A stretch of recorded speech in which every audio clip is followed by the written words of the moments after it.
lascado inteirinho, meu Brasil moreno, Brasil que os poetas cantaram em seu louvor. E eu, qual feliz seresteiro, lembrando cantar. Os anos 30 foram marcados por muitas agitações políticas.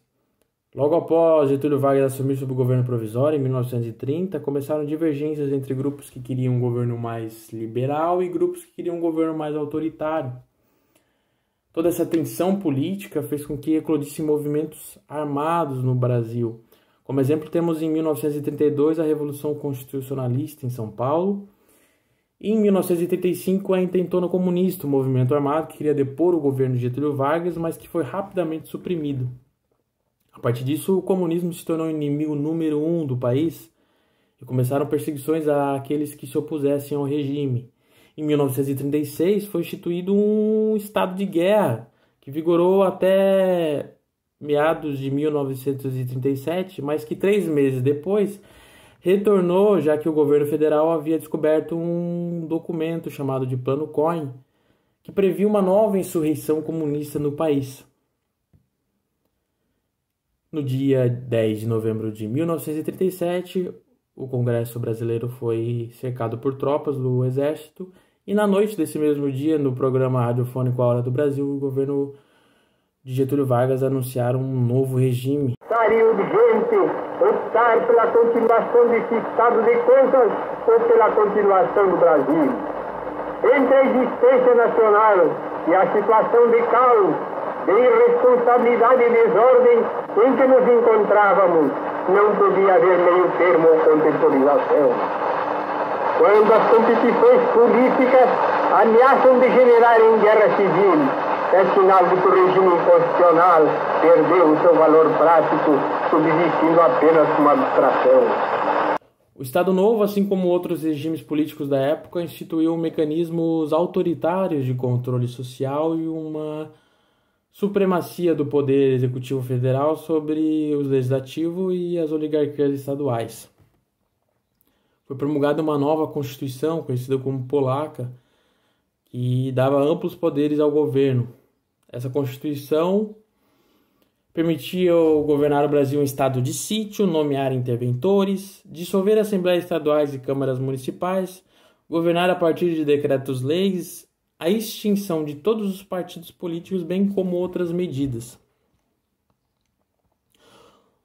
O Estado Novo tinha como característica uma censura e uma propaganda política muito forte, ou seja, havia um controle do que era noticiado pelo Departamento de Imprensa e Propaganda, que foi criado em 1939, e uma propaganda da figura do Getúlio Vargas e do governo muito forte. Existia aquela questão da valorização do nacionalismo, da brasilidade, do samba, do futebol, a associação da figura de Getúlio Vargas como o pai dos pobres, né? Ou seja, uma propaganda varguista muito forte.